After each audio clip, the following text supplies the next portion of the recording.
चलिए, अब हम स्टैटिक्स के बहुत ही इंपॉर्टेंट टॉपिक की बात करेंगे। देखिए, अभी भी पार्टीशन छूट रहे हैं, स्टैंडर्ड डेविएशन छूट रहा है, मीन डेविएशन छूट रहा, मानक विचलन और मध्य विचलन, तो उसे हम लास्ट में देखेंगे, है ना। ये पार्ट थोड़ा सा अहम है। ग्राफिकल रिप्रेजेंटेशन ऑफ डाटा, आंकड़ों का चित्रमय निरूपण। जैसे आपने पढ़ा, पिक्टोग्राफ पढ़ा, हिस्टोग्राम पढ़ा, कई सारे जो है कर्व पढ़े आपने, तो उन सारों कर्वों का जो है यहाँ पे हम रिप्रेजेंटेशन देखेंगे, चीजें समझेंगे।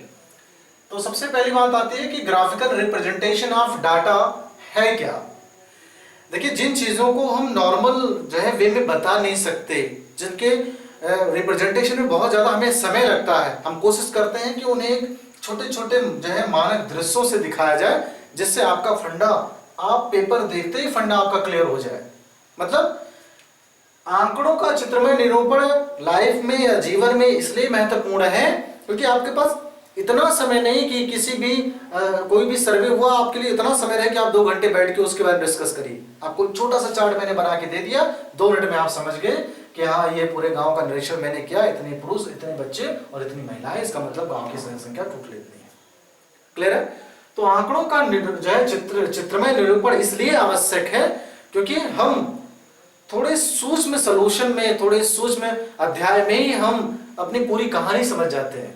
कि मैंने कहा कि अगर हम भारत के खगोलीय मानचित्रण की बात करें तो आप यही बैठे बैठे पूरा मानचित्र देख लेते हैं कि हाँ, यहाँ ये है, यहाँ पर ये पार्टीशन है, ठीक है। अगर वो नहीं होता तो आपको जगह जगह पे जाना पड़ता, जगह जगह की चीज़ों के बारे में आपको जो है इंफॉर्मेशन कलेक्ट करनी पड़ती, तो काफ़ी ज़्यादा समय आपका बर्बाद होता। इसलिए ग्लोब का निर्माण किया गया। भारत की अर्थव्यवस्था की अगर बात करें, इसीलिए स्टैटिक्स पढ़ाया जाता आपको कि जो है 2019 में जो है भारत ने कितना ग्रोथ किया, कितने चीज़ों का मैंने आयात किया, हमने कितनी चीज़ों का निर्यात किया। वो छोटे से आपको पाई ग्राफ, दंड आरेख, चित्र आरेख, किसी भी पार्टीशन से आपको रिप्रेजेंट कर दिया जाता है। आप पूरे भारत की भौगोलिक स्थिति या फिर पूरे भारत की आयात और निर्यात की स्थिति समझ जाते हैं, ठीक है।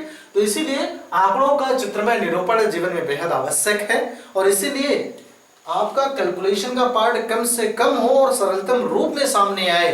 इसी वजह से ग्राफिकल रिप्रेजेंटेशन ऑफ डाटा की हमें जरूरत पड़ती है। सही है। सवाल ये उठता है कि कितने टाइप्स के बन सकते हैं आंकड़ों के चित्रमय निरूपण। तो है तो बहुत टाइप के, लेकिन बेसिकली 6 टाइप के। अगर हम इसकी बात करें तो 6 तरह के आंकड़ों का चित्रमय निरूपण है। उसी को हम वन बाय वन पढ़ेंगे, ठीक है।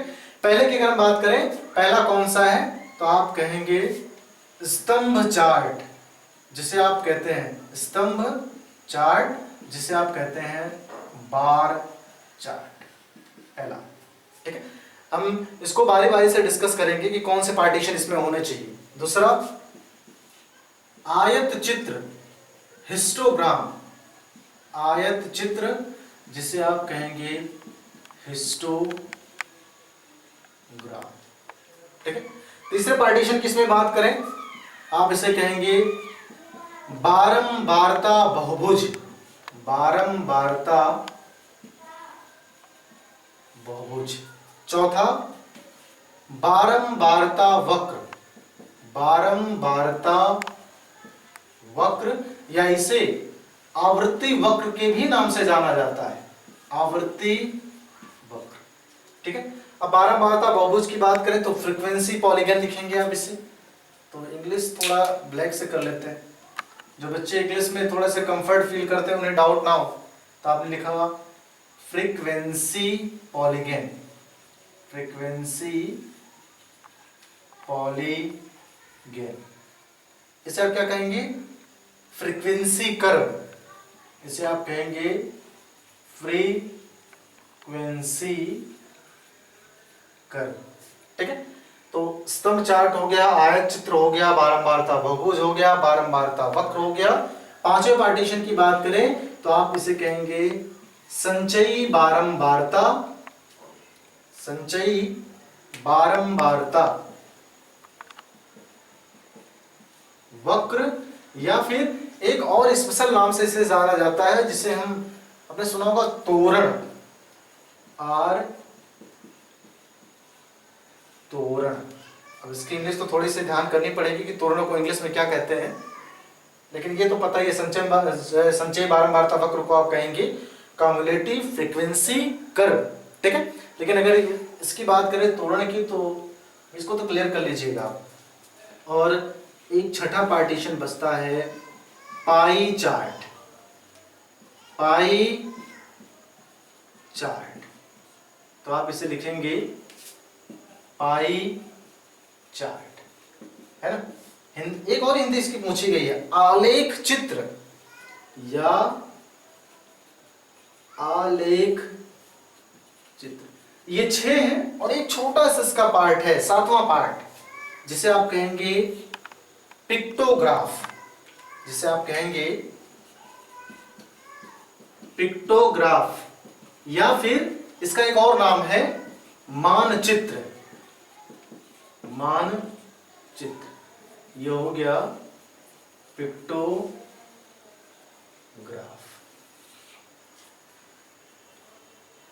काफी टफ है ना।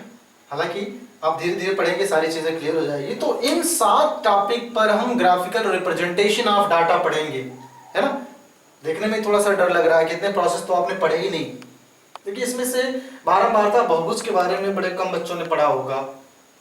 संचय बारंबारता त्वरण वाला पार्टीशन पढ़ा जरूर है आपने, लेकिन थोड़ी सी चीजें नहीं लग रही हैं आपको, तो उस चीज को लेकर परेशान होने की जरूरत नहीं है।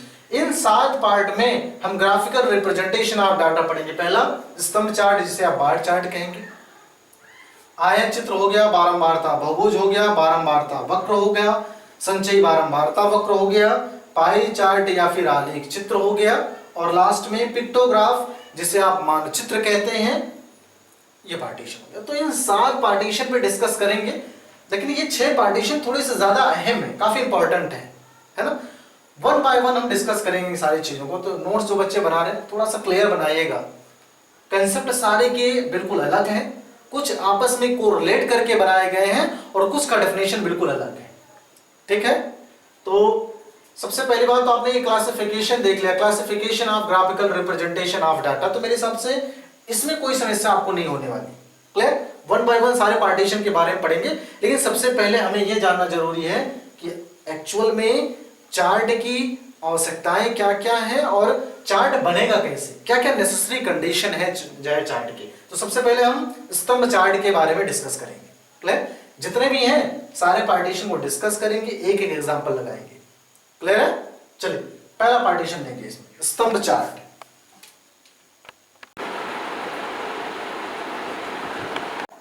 चलिए स्टार्ट करते हैं। देखिए स्तंभ चार्ट मैंने पहला पार्टीशन दिया, इसी को दंड आरेख भी कहते हैं। बच्चे कंफ्यूज नहीं होंगे, क्लासरूम में दंड आरेख पढ़ाया गया तो वो है इन लिस्ट में, है ना। इस चीज को जरा सा भी परेशान होने की जरूरत नहीं, सारी चीजें 1 बाय 1 क्लियर करेंगे। पहले क्लासिफिकेशन इसके देख लेते हैं। क्लासिफिकेशन मतलब केवल हम प्रॉपर्टी समझेंगे। पहली बात कि आप ये कह सकते हैं कि इस पार्टीशन में कि जितनी भी चौड़ाई होगी, प्रत्येक दंड की चौड़ाई, प्रत्येक दंड की जो चौड़ाई होगी वह बराबर होगी। प्रत्येक दंड की चौड़ाई क्या होगी, एक समान होगी, एक समान होगी। ये नोटिफिकेशन है छोटे छोटे, बहुत अहम है। चलिए ये तो पहला पार्टीशन हो गया। दूसरा, प्रत्येक दंड के जो बीच की दूरी होगी, प्रत्येक दंड के बीच की दूरी वो भी क्या होगी, एक समान होगी। वो भी क्या होगी, एक समान होगी, ठीक है। चार्ट जो बनेगा आपका, जो आप दंड आरेख बनाएंगे, उसे आप ऊर्ध्वाधर या क्षैतिज दोनों बना सकते हैं। ऊर्ध्वाधर या क्षैतिज दोनों बना सकते हैं, कोई समस्या नहीं। तीसरा, चौथा पार्टीशन और सबसे जो अहम है, आप कहेंगे कि प्रत्येक दंड की जो चौड़ाई होगी, प्रत्येक दंड की जो चौड़ाई होगी, चौड़ाई वो या फिर 0.5 सेंटीमीटर होगी या फिर 1 सेंटीमीटर। ये सबसे अहम पार्टीशन है, ठीक है। आपने कहा कि प्रत्येक दंड की चौड़ाई एक समान होनी चाहिए, प्रत्येक दंड के बीच की दूरी एक समान होनी चाहिए। अब देखिए एक नोटेशन ले लेते हैं, मैं ये नीचे देख लेता हूं कि मैंने ये छोटा सा, देखिए इधर देखिए सामने, कि कि मैंने एक छोटा सा पार्टीशन बनाया। मैंने कहा कि समझते हैं क्या क्या मैंने लिखा। प्रत्येक दंड की चौड़ाई एक समान होनी चाहिए। चौड़ाई का मतलब है कि आपने ये दंड बनाया, ये दंड बनाया, छोटा बड़ा हो भी सकता है, बराबर भी हो सकता है। तो अगर ये 1 सेंटीमीटर का चौड़ा है तो ये भी 1 सेंटीमीटर का चौड़ा होना चाहिए। ये तो पहला आपने कहा। प्रत्येक दंड के बीच की दूरी एक समान होगी। बीच की दूरी का मतलब है ये खाली जगह। अगर ये भी 1 सेंटीमीटर है तो ये भी 1 सेंटीमीटर ही होना चाहिए, उससे ज्यादा नहीं होना चाहिए। तीसरा, ऊर्ध्वाधर या क्षैतिज दोनों बन सकते। ये देखिए ये ऊर्ध्वाधर है, क्षैतिज का मतलब है कि आपने ऐसे किया और जो है अपने आलेख को ऐसे बनाने स्टार्ट किया, ठीक है। तो इसे आप ऊर्ध्वाधर कहेंगे, इसे क्षैतिज कहेंगे। क्लियर है? ऊर्ध्वाधर या क्षैतिज हो गया। और प्रत्येक दंड की चौड़ाई 0.5 सेंटीमीटर होनी चाहिए या फिर 1 सेंटीमीटर। वो आपने देखा कि 0.5 सेंटीमीटर, अगर 0.5 सेंटीमीटर मान के चल रहे हैं तो पूरा फंक्शन 0.5 सेंटीमीटर में होगा। 1 मान के चल रहे हैं तो पूरा फंक्शन 1 सेंटीमीटर में होगा, ठीक है। ये 4 इसके बेहद और अहम प्रॉपर्टी हैं। और चार्ट की सबसे खास प्रॉपर्टी क्या है कि जब भी आपको मानक लिखना होगा, मैंने कहा ये आपका चार्ट पेपर है, आपको मानक लिखने। मानक कैसे? अब आपसे पूछा गया 1000 दिखाइए, 1000 बारंबारता, तो एक साथ तो दिखा नहीं सकते, 1000 तो लाइनें बना ही नहीं सकते आप, है ना। तो जो भी आप मानक मानेंगे वो कॉपी के दाहिने कॉलम में बिल्कुल ऊपर साइड में, ना आप यहां मान सकते हैं ना नीचे लिख सकते हैं। ग्राफिकल रिप्रेजेंटेशन में ये चीजें अहम है। आप हमेशा ग्राफ के बिल्कुल दाहिने हिस्से में अपना जो है पैमाना मानेंगे। पैमाने 2 पार्टीशन में मानेंगे। एक बार आपको एक्स एक्सिस पे पैमाना मानना पड़ेगा, एक बार वाई एक्सिस पर। सही है? तो पैमाना जब भी मानेंगे, हाँ पैमाना मानेंगे कैसे? फ्रीक्वेंस ऑर्डर में। पैमाना वो होना चाहिए कि जो है एक इजल वे में आप कैलकुलेशन कर पाए, जिसे आप चार्ट पर रिप्रेजेंट कर पाए, ऐसा पैमाना माने। पता चला 1000 है तो आपने 10 बराबर मान लिया, 1 सेंटीमीटर बराबर 10 खाना मान लिया, दिखाई नहीं पाएंगे, 100 खाने कहां बना पाएंगे आप। सही है? ये छोटे छोटे इसके नोटिफिकेशन थे। अब हम इसके क्वेश्चन पे सीधे रुक करते हैं। क्लियर? चलिए क्वेश्चन देखते हैं इसका। ये देख लीजिए, पहला क्वेश्चन हमने ले लिया है। इसमें एक तरफ नगर है, एक तरफ नगर की जनसंख्या है। जनसंख्या घनत्व है प्रति वर्ग किलोमीटर में, तो इससे हमें कोई खास मतलब नहीं है।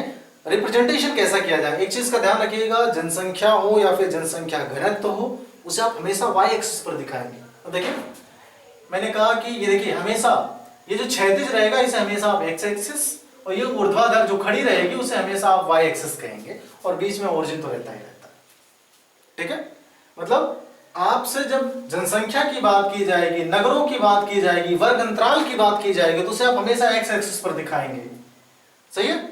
और जो जनसंख्या की बात की जाएगी, बारंबारता की बात की जाएगी, उसे आप हमेशा वाई एक्सिस पर दिखाएंगे, ठीक है। तो फिलहाल इस फिगर की बात करते हैं। इस फिगर को हमें बनाना है। चलिए मैंने एक बड़ा सा प्रोसेस लिया। हालांकि आपके पास तो में भी हो सकता है चार्ट पेपर भी उपलब्ध है, कॉपी भी उपलब्ध है, जैसे भी हो, आपको हाथ से फॉर्मली हाथ से करने नहीं है, है ना। आपको स्केल का इस्तेमाल करना पड़ेगा, इस चीज का ध्यान रखिएगा। देखिए कैसे स्केल का इस्तेमाल करेंगे। स्केल का इस्तेमाल करते वक्त ही आप या फिर 0.55 की पेयरिंग कर लीजिए या फिर 1 सेंटीमीटर की, दोनों में से कोई एक। तो मेरे हिसाब से 1 सेंटीमीटर का अच्छा है। क्यों अच्छा है? क्योंकि उसको आप आसानी से बना भी सकते हैं, आसानी से भी आप जो है लाइन कर भी सकते हैं, कट भी कर सकते हैं। लेकिन 0.5 में थोड़ी सी बारीकियां है, हल्का सा मिसमैच हुआ तो आप 0.5 को 0.6 बना देते हैं। और बच्चे कुछ तो ऐसे हैं जो 60 करने के चक्कर में उसे 0.5 को 0.4 ही छोड़ देते हैं, है ना। तो बेहतर यही है कि आप 1 सेंटीमीटर का पैमाना रखिए, उसे कट कर लीजिए लाइन खींचते वक्त ही। ऐसा नहीं आपने खींचा फिर हटाया इसके फिर जो है मेजर किया, डिस्टर्ब हो जाते हैं बच्चे उसमें। लाइन जैसे ही आपने खींचा उसको पार्टीशन कर लीजिए। ऊपर वाला लाइन जैसे ही आपने इसके करके खींचा इसको भी पार्टीशन कर लीजिए। कितने पार्टीशन में? 1-1 सेंटीमीटर के पार्ट में, ठीक है। ये थोड़ी सी देखिए लाइन टेढ़ी हो गई, हालांकि कोई दिक्कत है नहीं, हमें तो हाथ से ही बनाना है। आपको तो पटरी प्रकार का इस्तेमाल करना ही पड़ेगा, पटरी और पेंसिल का। चलिए आपने 0 लिखा एक्स एक्सिस और यहाँ पे कर दिया वाई एक्सिस, ठीक है। मैंने क्या कहा, जो नगर है, जो जनसंख्याएं हैं, उसे आप वाई पे दिखाएंगे। जो नाम है, वर्ग अंतराल है, उसे आप एक्स एक्सिस पर। देखिए नाम क्या है, नगरों के नाम है, तो आप यहाँ लिखेंगे नगर और इसे आप दिखाएंगे वो एक्स एक्सिस पे। नगर कौन कौन से हैं? मान लेते हैं 1-1 सेंटीमीटर का माप आपने किया, 1 2 ये 3 4 5 6 7 मान लेते हैं, 7 तो है नहीं, 5 ही है। तो आपने क्या किया, कलकत्ता की बात की तो आपने यहाँ लिखा कलकत्ता, सही है। दूसरा आपने क्या लिखा, बंबई। तीसरा आपने क्या लिखा यहाँ पे, दिल्ली। चौथा इसमें आपने क्या लिखा, मद्रास। और पांचवा पार्टीशन इसमें आपने क्या लिखा, बेंगलोर। ये सही है। तो 5 आपको लिखने थे, 5 आपने पढ़ जाए कैटेगरी कर दी। अब सवाल यह है कि मानक इसमें कौन सा माने। तो मानक का स्टैंडर्ड वो होना चाहिए जहां से आपका फिगर भी बहुत बड़ा ना बने और इजीली कंफर्टेबल सॉल्व हो जाए। तो मैंने कहा 50 को मानेंगे तो काफी ज्यादा खाने आपको बनाने पड़ेंगे। मैंने पैमाना माना, क्या माना कि 100 ये प्रति वर्ग किलोमीटर बराबर 1 सेंटीमीटर है ना। मैंने क्या कहा, कैलकुलेशन ऐसा होना चाहिए कि जो आप कॉपी पे दिखा पाए। 50 इसलिए नहीं मान रहा है कि काफी ज्यादा कैलकुलेशन करना पड़ेगा, कॉपी के बाहर भी चीजें जा सकती हैं। तो मैंने यहां माना कि ये देखिए साइड में 100 वर्ग किलोमीटर बराबर 1 सेंटीमीटर। ये आप कहां दिखा रहे हैं, किस एक्सिस पर, वाई एक्सिस पर। वाई एक्सिस पर आपको ये लिखना पड़ेगा कि किस एक्सिस पे आप कौन सा पैमाना मान रहे हैं। एक्स एक्सिस पे तो कोई दिक्कत थी ही नहीं, आपने एक्स एक्सिस पर सीधे नामकरण कर दिया, कोई समस्या नहीं इसमें, ठीक है। फिर भी आप दिखाना चाहते हो दिखा सकते हैं कि एक्स एक्सिस पर 1 सेंटीमीटर बराबर 1 नगर। तो यहां तो कोई दिक्कत नहीं, स्पेशली वर्ग अंतराल के कंडीशन में आते हैं नीचे। चलिए आप नगरों का नाम लिख दें यहाँ पे, आपको यहाँ पे हम देखिए 100 वर्ग सेंटीमीटर बराबर, एक एक पार्टीशन करिए, 1 2 3 4 5 6 और 7। क्या माना है आपने, चलिए ये देखिए 100 200 300 400 500 600 और 700। अगर 50 है तो इन दोनों के बीच में हो जाएगा, है ना। चलिए कैसे बनाएंगे, स्केल का इस्तेमाल मस्ट है। आपसे लाइन हटनी नहीं चाहिए, लाइन टेढ़ी नहीं होनी चाहिए और फिगर चिपटा नहीं होना चाहिए कि आपने एक लाइन सीधी कर दी और दूसरा आप बंगाली खाड़ी तक लेके चले गए, है ना। तो इस चीज का थोड़ा सा ध्यान रखिएगा, फिगर एक वे में होना चाहिए। चलिए तो सबसे पहले इन्होंने कहा 700। देखिए हम पेंसिल से काम कर देते हैं, हम हमारा टाइम जब था क्वेश्चन को सॉल्व करने का रेगुलरली, तो हम पेंसिल का इस्तेमाल कैसे, 100 आपने माना तो हम 100 से सब में भाग देते थे। इसका मतलब है 7 खाना, यहां 100 से भाग देते तो इसका मतलब 6 बार तो जाएगा ही, 6.5 खाना। यही यहाँ 4 खाना, यहाँ 2 खाना और यहाँ 0.50 का मतलब है आधा खाना। ठीक है, ये खानों की संख्या आ जाती थी, पेन से मत करिएगा, है ना। चलिए तो पहला 7 खाना जाएगा। तो पहला आपने देखिए स्केल आपने रखा और बिल्कुल सीधा रखा स्केल, 7 तक पहले आपने पाउस के ऐसे मार्क किया और इस लाइन को मिलाया, ठीक है। इस चीज का ध्यान है। फिर अगला जब भी आप रख रहे हैं तो यहाँ पहले सबसे पहले स्केल यहाँ रख के मेजर करिएगा, क्या एक सेंटीमीटर है, जहां पे 1 सेंटीमीटर है वहां स्केल रख के सीधा मिलाइए। कोई ऐसा नहीं करेगा इसको खींचने के बाद इसको 1 सेंटीमीटर लेके खींच दे, वो टेढ़ा हो जाएगा लाइन। आगे तो आपने देखा ये 7 वाला मामला था, 7 वाला मामला आपने कंसिडर कर लिया। 6.5 तो 600 तो यहाँ है, इन दोनों के बीच में होना चाहिए। तो यहाँ देखिए एक लाइन बाय गैप आपको दिया गया है, गैप मस्ट है किसमें, ये स्तंभ चार्ट में गैप मस्ट है, गैप आपको बनाना ही पड़ेगा। चलिए आगे तो आपने देखा इस पार्टीशन को आपने बढ़ाया, 6.5 को मार्क कर लिया, यहाँ था मिला लिया स्केल से 6.5। 4 की बात करें, 4 यहाँ है। देखिए जब भी स्केल से खींचने की बात है आप पहले 4 को ऐसे मार्किंग कर लीजिए, 4 यहाँ आया, मैंने कहा कि यहाँ आया तो यहाँ मार्किंग कर लिया। अब यहाँ से इसके नोक को मिलाया 1 सेंटीमीटर वाला, यहाँ और यहाँ, तो ये कितना आया, ये देखिए थोड़ी सी मिस्टेक हो गई है ना, गैप हमें देना चाहिए था, मैंने गैप दिया नहीं है, ठीक है। खैर कोई बात नहीं, नाम मैं बढ़ा देता हूँ धीरे धीरे, एक एक गैप होना चाहिए था। तो देखिए पहला नाम क्या था, कलकत्ता, तो मैंने कलकत्ता के लिए इसे पार्टीशन कर दिया। दूसरा बंबई था तो इसे बंबई कर दिया। तीसरा दिल्ली था तो मैंने इसे दिल्ली कर दिया। चौथा पार्टीशन की बात करें, चौथा क्या था, मद्रास था, तो थोड़ा सा लाइन बढ़ा लेते हैं, वो मिस्टेक हो गया बाई चांस, कोई दिक्कत नहीं है उसमें, फिगर तब भी बन जाएगा। ये मैं मान लेता यहाँ पे कहीं मद्रास आ जाता और इसके बाद कहीं आ जाता बेंगलोर, है ना, तो इसमें कोई समस्या है नहीं, आप फिगर बनाते हैं। चलिए मद्रास के लिए कितना है, 2 खाने, ये देखिए 2 एक लाइन में सीधी है तो आप इसे मद्रास बना देते। बेंगलोर के लिए 50 आधा, मतलब 100 और 0 के बीच में, ठीक बीच में, तो आपने 100 और 0 के ठीक बीच में मद्रास बना। देखिए दंड आरेख का मतलब है थोड़ा सा साइडिंग पॉइंट होना चाहिए, तो आप इसे साइड भी कर सकते हैं चाहे तो। देख तरीका है हर चीज का। आप पेंसिल से पेन से लाइनिंग करने की दिक्कत है, पेंसिल लीजिए और इससे फटाफट कर डालिए, ये नंबरिंग कर दीजिए इससे ऐसे, ये ठीक है, ये आपका फिगर बन के तैयार। तो बच्चों ने कभी कभी हमसे पूछा है कि क्या अगर मानक ना लिखे तो क्या नंबर देना चाहिए? नहीं देगा नंबर एग्जाम, और देना भी नहीं चाहिए। अगर आपने मानक लिखा ही नहीं है तो किस बेस पे आपने क्वेश्चन को सॉल्व किया? ठीक है, इसलिए क्वेश्चन का प्रारूप चाहे जैसा हो, मानक कंपलसरी है आपको। अगर पैमाना आपने गलत माना है तो फिर समस्याएं हैं आपके साथ। ठीक है, मेरे हिसाब से कोई दिक्कत आपको इस क्वेश्चन में अभी तक तो फिलहाल नहीं होने वाली।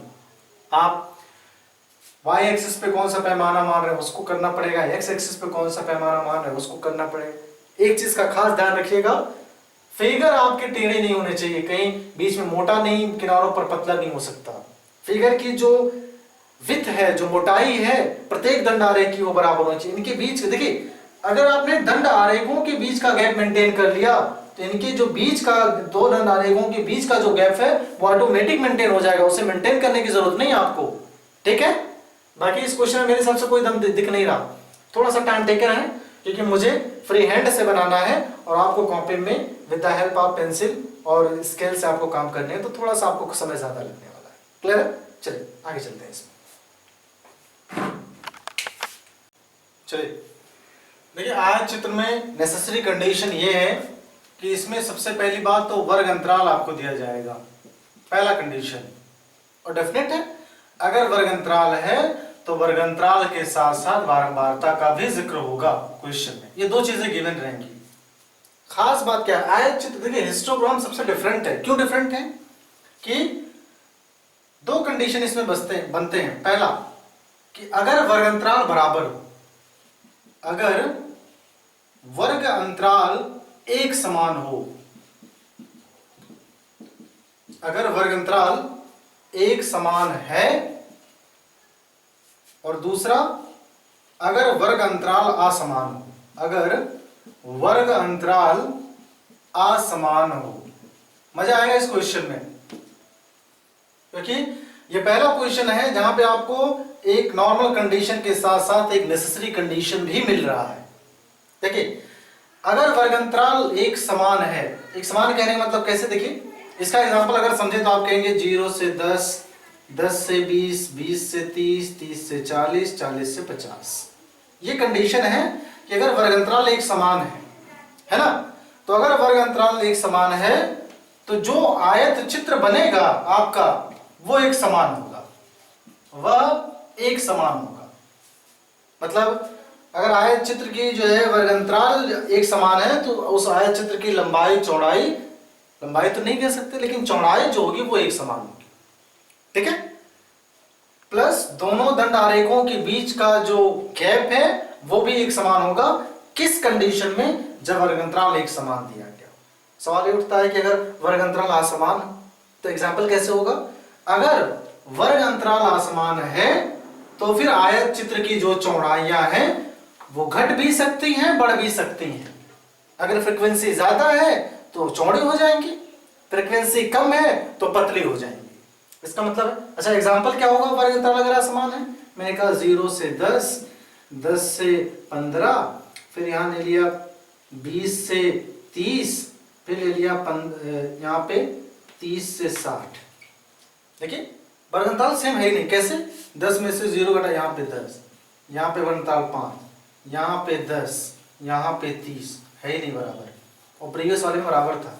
तो अगर वर्ग अंतराल असमान है, डिफरेंस है, तो जो आयत चित्र की जो चौड़ाइयां होंगी वो पतली भी हो सकती हैं, चौड़ी भी हो सकती हैं। ठीक है, इस चीज का ध्यान रखिएगा। दो टाइप के क्वेश्चन बनते हैं आयत चित्र में। और तीसरा और स्पेशल कंडीशन क्या है कि अगर आयत चित्र की अंतिम सीमा नहीं दी गई, अगर हिस्टोग्राम में लास्ट लिमिट का जिक्र नहीं है, आयत चित्र संभव नहीं है।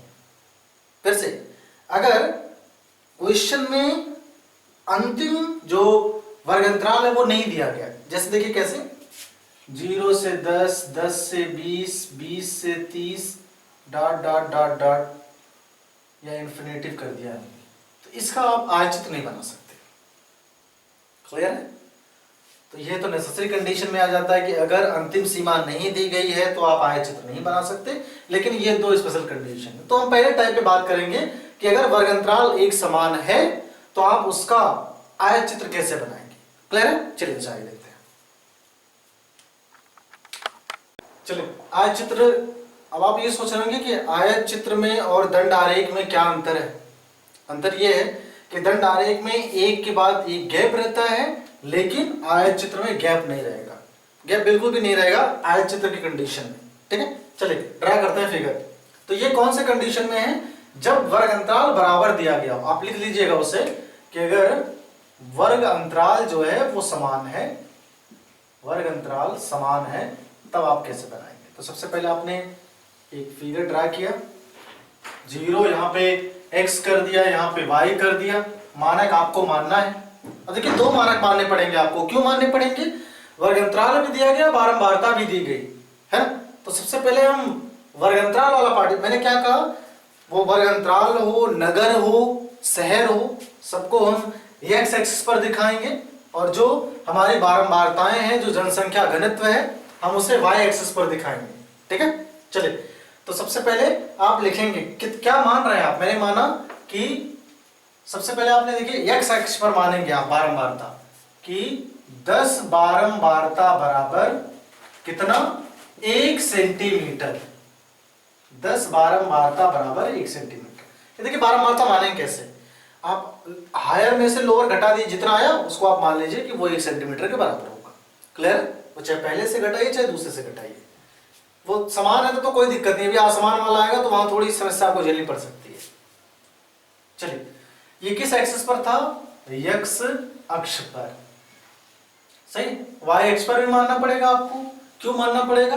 हालांकि आप दिखा सकते हैं, ऐसी बात नहीं है, तो लेकिन तब भी आपको मानना पड़ेगा, क्योंकि ग्राफिकल रिप्रेजेंटेशन ये कहता है कि आपने क्वेश्चन किस प्रारूप में लगाया, क्या मान के लगाया। तो आप ये कह सकते हैं कि y अक्ष पर अगर आप मान रहे हैं तो आप ये कहेंगे कि एक छात्र बराबर एक बारंबारता। तो आप ये देखिए क्या 21 तक आप दिखा सकते हैं। यहाँ पे मेरे हिसाब से जरूर दिखाया जा सकता है 21 सेंटीमीटर, लेकिन ज्यादा है ना। हम थोड़ा सा कम मान के चलते हैं कि मैंने माना कि अगर मैं 5 सेंटीमीटर 5 छात्र बराबर 1 सेंटीमीटर कर दूं, कोई दिक्कत नहीं है, आप जैसे मान पाइए। मैंने 1 सेंटीमीटर बराबर 1 माना क्योंकि 21 मैक्सिमम है ना। तो मैंने कहा कि एक छात्र बराबर 1 सेंटीमीटर, ये मानक मान लिया, इसको आपने गैप कर दिया। ठीक, तो आपको ऐसे लिखना पड़ेगा अगर 1 सेंटीमीटर माना है। 1 2 3 ये 4 5 6 7 8 9 10 11 12 13 14 15 16 17 18 19, कहाँ तक है? मैक्सिमम 21 तक है, तो बढ़ा लीजिए इसे यहाँ तक। ये 20 और ये 21, अपने हिसाब से बनाइएगा फिगर, है ना। हमें तो फ्री हैंड बनाना है तो हम कहीं भी बना सकते हैं, चीज़ें छोटी भी कर सकते हैं, बड़ी भी कर सकते हैं, लेकिन आप नहीं कर सकते, आपको अथॉरिटी नहीं। एक्स एक्स बराबर देखिए तब क्या करेंगे आप। भाई आपने माना है कि 10 बारंबारता बराबर 1 सेंटीमीटर, आप 1 सेंटीमीटर पे कट करेंगे। एक चीज़ का ध्यान रहे, अगर 1 सेंटीमीटर पे इसको कट किए हैं तो ये वाला फिगर भी 1 सेंटीमीटर पर ही कट होना चाहिए। आप ऐसा नहीं कह सकते 1 सेंटीमीटर इसे माना, 0.5 सेंटीमीटर जो है इसे मान लें। एक ग्राफिकल रिप्रेजेंटेशन में एक जैसे ही जो है आपके पैमाने होने चाहिए। डिफरेंट कर सकते हैं, लेकिन बेहतर यही है कि आप एक जैसे पैमाने रखिए। ठीक है, चलिए ये 1 सेंटीमीटर का आपने गैप ले लिया है। 0 से स्टार्टिंग करते हैं, ये 10, 10 से 20, 20 से 30, 40, 50, 60, मैक्सिमम 60 ही बढ़ा लेते हैं, 70 80 कर लेते हैं, कोई दिक्कत नहीं। चलिए 1 सेंटीमीटर, तो सबसे पहले 5 था तो आपने 5 को रखा। 5 देखिए कहाँ, यहाँ है, स्केल रखेंगे। ध्यान रहे मोटाई प्रत्येक कंडीशन में मैंने क्या कहा, यहाँ पे चौड़ाई और लंबाई बढ़ सकती थी, है कि नहीं? कैसे बढ़ती भाई? यहाँ देखिए ये लंबाई की पार्टीशन की बात करें तो ये घटेगा बढ़ेगा, कोई दिक्कत नहीं है, लेकिन चूंकि समान है तो चौड़ाई बराबर होगी, असमान है तो चौड़ाई डिफरेंट होगी। इसका मतलब 1 सेंटीमीटर की दूरी आपने यहाँ से मेजर की और इसको यहाँ से मिला दिया। देखिए 5 वाला था, 11 वाला बात करते यहीं से उठाएंगे, 11 यहाँ है, फिर 1 सेंटीमीटर आपने स्केल से मेजर किया, ऐसे मिला दिया। ठीक है, आगे चले। फिर 19 था, फिर यहां से आपने बढ़ाया 19 की तरफ, फिर 1 सेंटीमीटर आप चले यहां से मिला। क्लियर? 21 था, फिर यहीं से बढ़े 21 की तरफ, और फिर आपने 40 पे लाके मिला दिया। एक चीज का ध्यान रहे, ये कॉपी में जब आप बना रहे हैं तो बिल्कुल कॉर्नर पे होना चाहिए। यहाँ अगर हम कॉर्नर पे कर देते हैं तो समस्या आपको देखने में हो जाएगी, है ना। ये कभी मैच नहीं करना चाहिए फिगर से। क्लियर? इसलिए हम लोग जब करते हैं तो कोशिश चाहिए रहती है इसको सबसे लास्ट में लिखा जाए, बिल्कुल कॉर्नर एंड पे, या फिर आप अंदाजा लगा लीजिए कि इससे ऊपर नहीं जाएगा, वही कॉर्नर पे लिख दीजिए। चलिए 21 हो गया। 16 की बात करें तो देखिए नीचे आइए, ये 16 है तो आपने 16 वाला पार्टीशन यहाँ कर दिया। फिर 10 वाला पार्टीशन था, 10 वाला यहाँ है, 10 वाला यहाँ। ठीक है, चाहे तो आप साइड कर दीजिए, अदरवाइज ये पार्टीशन आप कर सकते। अच्छा, छूटा क्या क्या, पैमाना तो आपने लिख दे। देखिए नीचे आपको वर्गअंतराल लिखना जरूरी है, यहाँ पर छात्रों की संख्या लिखना जरूरी, ये मस्ट है। तो आप क्या लिखेंगे यहाँ पे, वर्गअंतराल, या फिर आप अंक लिख सकते हैं, कोई दिक्कत नहीं। तो ये जाहिर सी बात है, बारंबारता या फिर छात्रों की संख्या, कुछ भी लिख सकते हैं। तो बारंबारता को ऐसे दिखा दीजिए, वर्गअंतराल को ऐसे। ठीक है, ये हो गया पूरा कंप्लीट सॉल्यूशन। किस कंडीशन में, जब वर्गअंतराल आपका एक समान दिया गया। वर्गअंतराल का मतलब है ये इनका गैप अगर बराबर है तो इस टाइप का क्वेश्चन लगेगा, वो तब जो है बिल्कुल बार जो है चार्ट की तरह बिहेव करेगा। बस उसमें अंतर ये था कि दंडारेखों के बीच गैप होता था, लेकिन आयत चित्र में आप दंडारेखों के बीच गैप नहीं बनाएंगे। क्लियर है? चलिए अगला पार्ट देखते हैं कि अगर वर्ग अंतराल असमान हो तो फिर क्वेश्चन कैसे लगेगा। ठीक है, आगे देखिए, सबसे अहम टॉपिक है मेरे हिसाब से पूरे ग्राफिकल रिप्रेजेंटेशन में, एक ऐसा टॉपिक है जो थोड़ा सा दमखम रखता है। समझिएगा ध्यान से, नहीं तो फिर हवा नहीं लगेगा ये, है ना। चलिए, मैंने कहा कि आयत चित्र तब बनाने हैं जब वर्ग अंतराल असमान दिया गया हो, वर्ग अंतराल बराबर हो ही ना। और देखिए बराबर है भी नहीं। देखिए 10 से 15 5 का गैप, 15 से 20 में 5 का गैप, 20 से 25 में 5 का गैप, 25 से 30 में 5 का गैप, 30 से 40 में 10 का गैप, और 40 से 60 के बीच में 20 का गैप। तो सिमिलरिटीज है ही नहीं फंक्शन में कि इनके बीच का वर्ग अंतराल बराबर दिया गया हो, डिफरेंट है। अब देखिए कैसे करेंगे आप, तो पेंसिल से कारनामे किए जाते हैं। देखिए 5 यहाँ वर्ग अंतराल आया, यहाँ 5, यहाँ 5, यहाँ 5, यहाँ 10, यहाँ 20, यहाँ 20। चाहे तो आप कॉपी के निचले हिस्से में से लिख सकते हैं, वो डिपेंड आप पे करता है, लेकिन चूंकि क्या जो है फायदा है करने से। लेकिन देखिए ऐसे लिखा जाता है, देख लीजिए सामने देखिए, ये 30 से 40, ठीक है, 30 से 40 के बीच का जो वर्ग अंतराल है वो कितना है, 10 है। अगर ऊपर वर्ग अंतराल की बात करें चारों में तो 5 है, इसका मतलब 5 का 2 गुना है। तो जितने गुना होगा प्रारंभिक से उसी से भाग, मतलब 2 से भाग।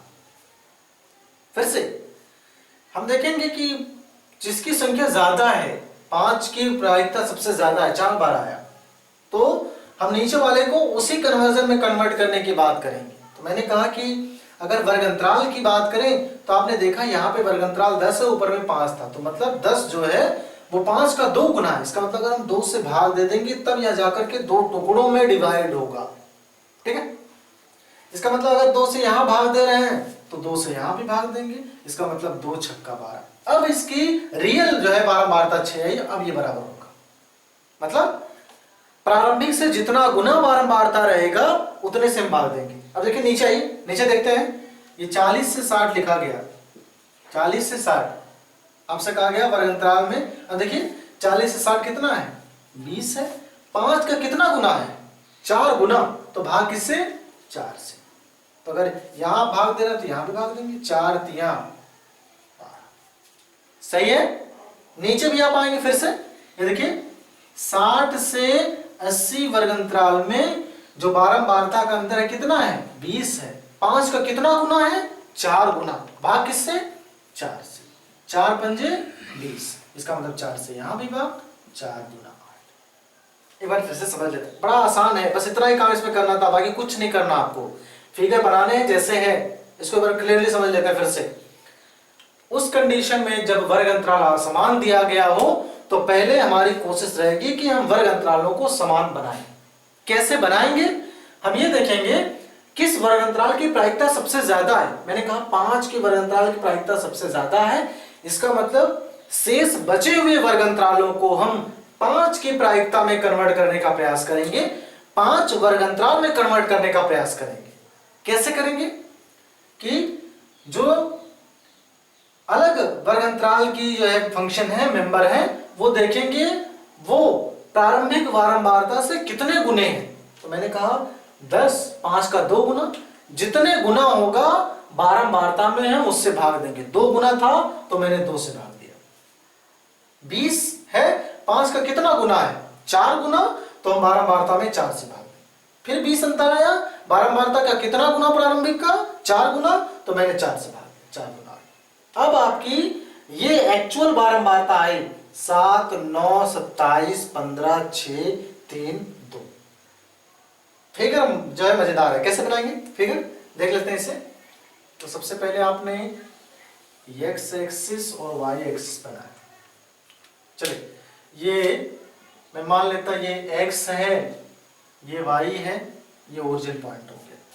माना तो मानना ही पड़ेगा। स्टार्टिंग कहां से आप करेंगे, 10 से 15। देखिए बच्चे ये सोचते कि नहीं 0 से करेंगे, नहीं कर सकते। 0 के प्रोसेस तभी मान्य होंगे जब 0 से दिया गया हो। अगर 10 से इसने दिया है तो आप 10 से स्टार्ट करिए, 0 से स्टार्ट करने की जरूरत है ही नहीं क्वेश्चन में। सही है।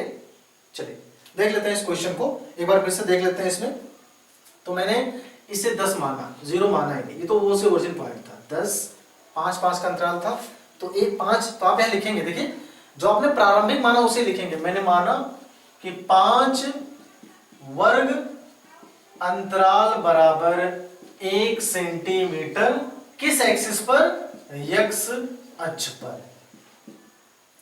ठीक है, कैसे देखिए इसे, आपने 5 वर्ग अंतराल माना किस एक्सिस पर, एक्स एक्सिस पर, एक्स अक्ष पर।